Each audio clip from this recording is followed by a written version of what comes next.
फकीरा फकीरी किन्नी क दूर जिन्नी लम्मी खजूर चढ़ जाए तो भरपूर गिर जाए तो चिकना चूर। वाकई फकीरी कोई एडी सौखी गल नहीं।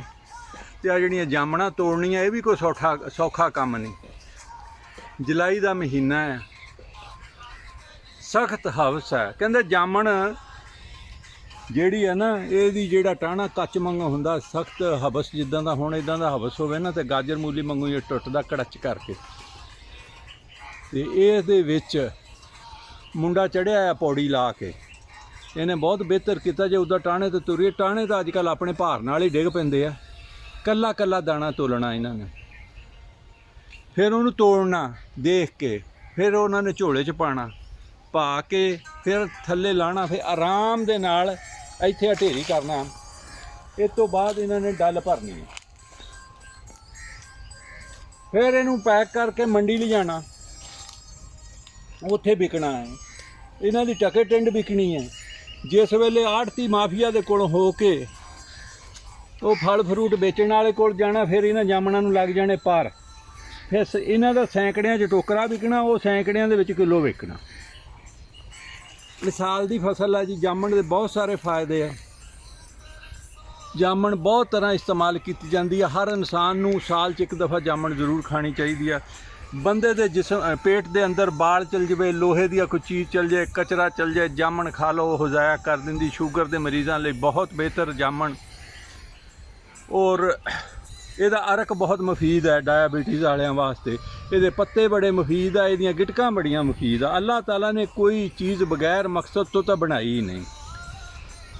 ਸੇਮ ਕਹਾਣੀ ਜਾਮਣ ਦੀ। ਰੌਲਾ ਤਾਂ ਇਹ ਆ ਕਿ ਜਿੰਨੀ ਦੇਰ ਇਹ ਕਾਸ਼ਤਕਾਰ ਦੇ ਖੇਤ ਦੇ ਵਿੱਚ ਆ, ਇਹਨਾਂ ਠੇਕੇਦਾਰਾਂ ਦੇ ਕੋਲ ਆ, ਇਹਦਾ ਕੋਈ ਕਦਰ ਨਹੀਂ। ਜਿਸ ਵੇਲੇ ਥੱਲੇ ਚਲੇ ਜਾਂਦੀ ਦੂਸਰੇ ਮਾਫੀਆ ਦੇ ਕੋਲ, ਫਿਰ ਇਹਨੂੰ ਲੱਗ ਜਾਂਦੇ ਆ ਪਰ।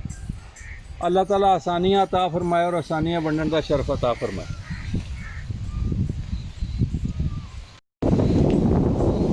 ਹਨੇਰੀ ਚੱਲ ਪਈ ਆ, ਬੱਚੇ ਕਿਸ ਤਰ੍ਹਾਂ ਝੂਟੇ ਦੇਣ ਡਈ ਇਹ ਪੌੜੀ।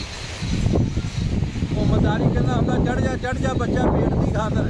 ਠੀਕ ਆ, ਮਦਾਰੀ ਨਹੀਂ ਪੇਟ ਦੀ ਖਾਤਰ ਚੜ੍ਹਦੇ ਸਾਰੇ ਚੜ੍ਹਦੇ। ਫੜ ਲਾ ਕਾਕਾ ਪੌੜੀ ਬਹੁਤ ਹਿੱਲਣ ਲੱਗ ਪਈ ਆ।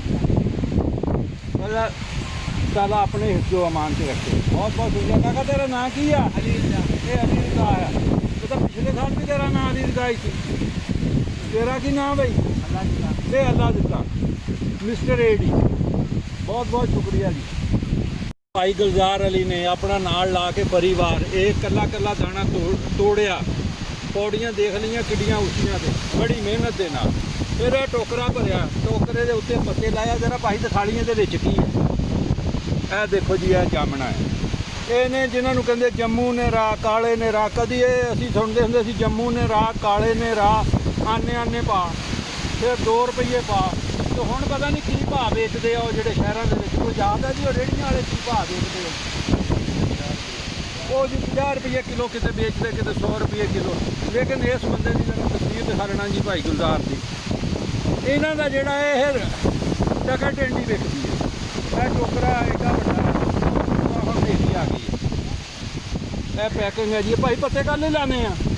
ਪੱਤੇ ਲਾਈ ਦੇ ਇਸ ਤਰ੍ਹਾਂ ਦੇ ਮਾਰਾ ਥੱਲੇ ਫੇਰ ਕੁੱਤੇ ਪੱਤੇ ਲਾਈ ਦੇ ਇਦਾਂ ਵਾ। ਤੇ ਆ ਟਾਹਣੀਆਂ ਲਾਈਆਂ ਵਾ, ਟੀਸੀ ਗੱਡੀ ਦੀ ਵਾਹ ਵਜਣ ਪਾ ਲੈਂਦਾ। ਹਾਂਜੀ, ਉਹ ਇਸ ਵਾਸਤੇ ਕਿ ਜਾਮਣਾ ਖਰਾਬ ਨਾ ਹੋਣ, ਫਿਸਣ। ਹਾਂਜੀ, ਇਸ ਵਾਸਤੇ ਲਾਣੇ ਪੈਂਦੇ ਜੀ, ਨਾਲੇ ਫੂਡ ਕਰਨ ਵਾਸਤੇ। ਬਹੁਤ ਬਹੁਤ ਸ਼ੁਕਰੀਆ ਭਾਈ ਗੁਲਜ਼ਾਰ। ਅੱਲਾਹ ਤਾਲਾ ਤੇਰੇ ਰਿਜ਼ਕ ਦੇ ਵਿੱਚ ਬਰਕਤ ਦੇਵੇ।